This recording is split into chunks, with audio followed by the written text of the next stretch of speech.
Hello students, आज हम start करेंगे इकोनॉमिक्स में privatisation. Privatisation means process of introducing private ownership in publicly owned enterprises and increasing the size of private sector.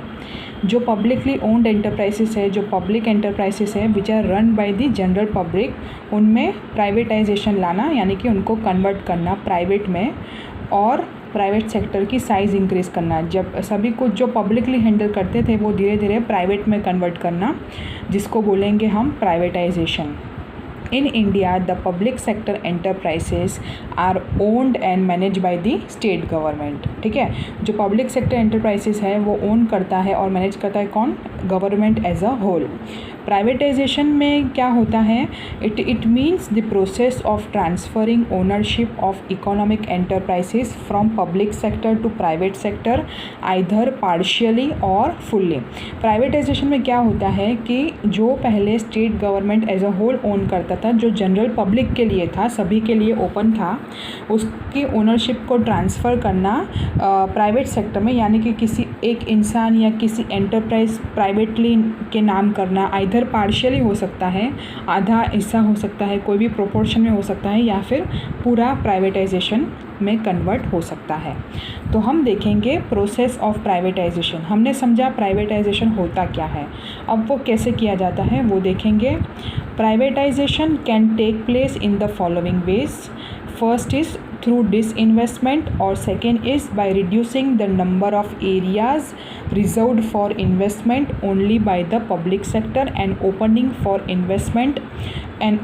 them for investment by the private sector। ठीक है, पहले investment reduce करना यानी कि डिसइन्वेस्टमेंट करना, investment को वापस खींचना। ठीक है, ताकि पब्लिक का हैंडलिंग ना हो, सिर्फ कुछ प्राइवेट एंटरप्राइजेज जिन्होंने इन्वेस्टमेंट अभी तक कंटिन्यू रखा है वो ही ओन करें। फिर कुछ एरियाज़ को रिमूव करना जो general public as a whole own करती थी और उसको ओपन करना प्राइवेट सेक्टर के इन्वेस्टमेंट के लिए। फिर है by establishing public private partnership businesses. फिर पब्लिक प्राइवेट पार्टनरशिप बिजनेसेस का सेटअप करना जो कि पब्लिक और प्राइवेट दोनों मिलके, यानी कि कुछ एंटरप्राइजेस जो हो वो टोटली पब्लिक के लिए हो, या फिर कुछ एंटरप्राइजेस ऐसे हो जो टोटली प्राइवेट के लिए हो, या फिर ऐसा भी हो सकता है कि पब्लिक और प्राइवेट दोनों मिलजुल के ओन करें। ठीक है, तो प्राइवेट का भी इन्वॉल्वमेंट हो और पब्लिक का भी इन्वॉल्वमेंट हो। तो हम समझेंगे meaning and process of disinvestment in India. Disinvestment होता क्या है? Meaning, disinvestment means a process where the state reduces its share of investment in a public enterprise or draws back its investment completely by selling its shares to the private sector। तो disinvestment मतलब ये process होता है जहाँ पे state government है जो अपना इन्वेस्टमेंट वापस खींच लेती है। ठीक है, अपना इन्वेस्टमेंट वापस विड्रॉ कर लेती है ताकि प्राइवेट सेक्टर हो वो इन्वेस्टमेंट कर पाए या फिर शेयर्स खरीद पाए। शेयर्स के फॉर्म में भी इन्वेस्टमेंट होता है, तो वो शेयर्स बेच देती है गवर्नमेंट और प्राइवेट सेक्टर के लिए ओपन कर देती है ताकि वो शेयर्स खरीद पाए और ओनरशिप ले पाए, प्राइवेट सेक्टर के लिए ओपन रह पाए। दस the process by which the state disinvest यानी कि विड्रॉ करना। इन्वेस्ट मतलब जमा करना, उसका ऑपोजिट क्या होता है? डिसइन्वेस्ट मतलब विड्रॉ करना। तो disinvest from public enterprises is called disinvestment. तो ये जो पूरा प्रोसेस होता है जिसमें स्टेट गवर्नमेंट अपना इन्वेस्टमेंट विड्रॉ कर लेती है, जिसको हम बोलेंगे डिसइन्वेस्टमेंट। ठीक है, तो उसका प्रोसेस कैसा होता है डिसइन्वेस्टमेंट का? हमने मीनिंग देखा, उसका प्रोसेस क्या है? The following two aspects are important to understand the process of disinvestment. पहला है sell all the shares of the state in a public enterprise to the private sector which is called complete disinvestment. सभी shares sell कर देना public enterprise के private sector को, जिसको हम बोलेंगे कंप्लीट डिसइन्वेस्टमेंट। दूसरा क्या हो सकता है?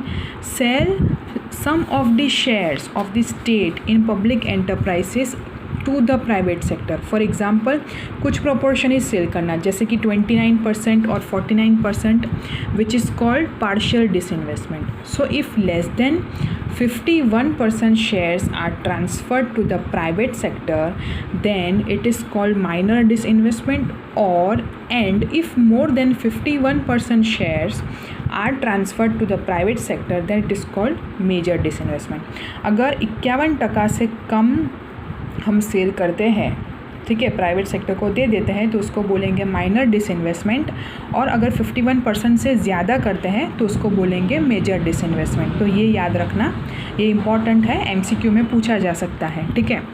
So besides owning public enterprises, the state also had control over certain areas of investment. तो इस केस में क्या होगा कि ओनरशिप तो ओन तो करेंगे प्राइवेट एंटरप्राइज कुछ हिस्सा, और स्टेट भी कंट्रोल करेगी कुछ हिस्से का, तो दोनों मिलजुल कर काम करेंगे, स्टेट गवर्नमेंट और कुछ private sector enterprises. Certain areas of strategic importance and public utility services were not open for investment by the private sector। पहले क्या था, कुछ एरियाज़ जो टोटली रिजर्व था गवर्नमेंट के लिए, जो ओपन नहीं था प्राइवेट सेक्टर के लिए।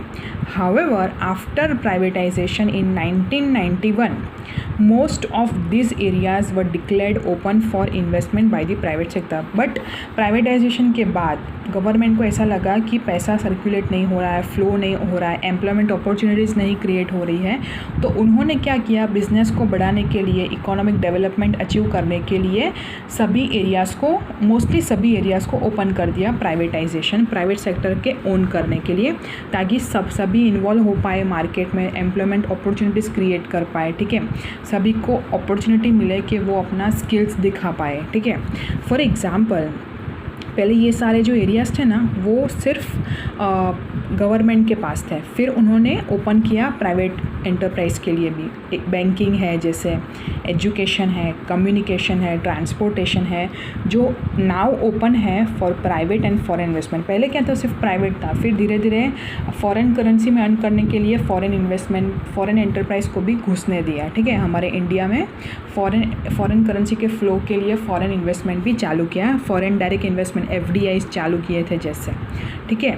तो वो फॉरेनर्स जो होते हैं, फॉरेन कंपनीज़ होती है, वो इंडिया की कंपनीज़ में या इंडिया के एंटरप्राइजेस में इन्वेस्ट कर सकती है, पैसा लगा सकती है, ठीक है। Now only the areas of atomic energy, certain minerals related to atomic energy and railways are reserved for investment by public sector। अभी सिर्फ यही एरियाज़ हैं जो कि रिजर्व्ड है गवर्नमेंट के लिए, बाकी सब it is open for private sector. कौन कौन से एरियाज़ हैं, एटॉमिक एनर्जी, ठीक है, certain minerals related to atomic energy और रेलवेज, वो सिर्फ पब्लिक सेक्टर ही इन्वेस्ट कर पाएंगे। So after independence there was a significant rise in the number of public sector enterprises under the central government, ठीक है। After 1991 they didn't rise significantly, क्योंकि privatisation चालू हो गया। On March 31, 1951 there were 5 public sector enterprises under central government which became 233 in 1990 and 217 in 2010। मतलब ज़्यादा rise नहीं हुआ after privatisation in 1991 and were around 300 in 2015। मतलब राइज होता था पर इतना नहीं होता था जैसे पहले। देखो यहाँ से सिर्फ 5 थे, 5 पे से 233 हो गए 1990 तक, फिर क्या हुआ, कम हो गए क्योंकि प्राइवेटाइजेशन हो गया, फिर बढ़े पर इतना नहीं इंक्रीज़ हुआ, 300 हुए, 217 से 300 हुए 2015 में। So the process of disinvestment from old enterprises continues while the state may also set up new enterprises, ठीक है। स्टेट गवर्नमेंट नए एंटरप्राइज भी सेटअप कर सकते हैं प्राइवेट ओनरशिप को देने के लिए, या फिर पुराने एंटरप्राइज में से भी डिसइन्वेस्टमेंट कर सकते हैं, ठीक है। अभी ये जो ग्लोबलाइजेशन का टॉपिक है और प्रोसेस ऑफ ग्लोबलाइजेशन का जो टॉपिक है, ठीक है, वो आपके सिलेबस में नहीं है। सिलेबस में से अभी मैंने जो आपको लिस्ट भेजा था 30% एक्सक्लूजन किया है गवर्नमेंट में, उसमें से ये चैप्टर में से ये दोनों पॉइंट्स निकाले गए हैं, ठीक है। तो मैं क्या करूँगी, अभी आप ये दोनों पढ़ लेना, मैं आपको समझाऊंगी नहीं ये दोनों पॉइंट्स, पर आपको ये गो थ्रू करना है, पढ़ लेना है एक बार, और अगर कुछ भी डाउट हो तो आप मुझे पूछ सकते हो। हम ये पढ़ेंगे नहीं, इंशाल्लाह आफ्टर कंप्लीटिंग योर सिलेबस हमारे पास टाइम बचेगा तो मैं ये आपको पढ़ाऊँगी। पर अभी के लिए क्योंकि आपका सिलेबस मुझे कंप्लीट करवाना है, गो थ्रू करवाना है, वो मुझे पक्का करना है जो कि आपके एग्ज़ाम में आने वाला है, ठीक है। तो अभी के लिए जो पॉइंट्स आपके सिलेबस में रखे हैं हम उसी पे फोकस करेंगे, ठीक है। हमने अभी तक जो पढ़ा वो ठीक है, पर आज से मैं जो आपके सिलेबस में नहीं है वो नहीं करूँगी, वो नहीं समझाऊँगी। हम जो सिलेबस में है उस पर ही फोकस करेंगे। पर आपको एक बार पढ़ना है और कुछ भी डाउट हो तो मुझे पूछ लेना है, ठीक है। तो अब हम देखेंगे फॉरेन इन्वेस्टमेंट का concept. Foreign investment became an important component of the process of globalisation. Under a relatively closed and controlled economy, excessive foreign exchange needs of Indian economy for the purpose of investment, imports of essential goods and services, technology imports, etc. were met by borrowings from international organizations and foreign governments। तो जो सभी requirements थे वो कहाँ से fulfill होने लगे? by borrowings from the international organizations and foreign governments। So as there were several controls on foreign investments, we had to buy more goods and technologies from abroad for which we needed foreign exchange, ठीक है। तो हमें बहुत सारे goods और technology बाहर से ख़रीदने पड़ते थे जिसके लिए हमें फॉरेन करेंसी की रिक्वायरमेंट थी। So after 1991 India allowed direct investment in certain areas in increase proportion. तो फॉरेन एंटरप्राइजेस को हमने अलाउ किया कि वो इंडिया की इंडस्ट्रीज़ में इन्वेस्ट करें। Such investment would decrease our dependence, और क्योंकि हमें फ़ॉरेन करेंसी में अर्निंग्स चाहिए थी, फ़ॉरेन करेंसी चाहिए थी, तो हम इससे क्या होता कि हमारे जो फ़ॉरेन बोरोइंग्स की डिपेंडेंस कम हो जाती, क्योंकि हमारी कंट्री में ही फ़ॉरेन करेंसी में पैसा आने लगता तो हम बाहर से बोरो करना कम करने लगे, ठीक है। तो as investment by efficient foreign companies will create employment, produce variety of goods, raise tax incomes and bring technology।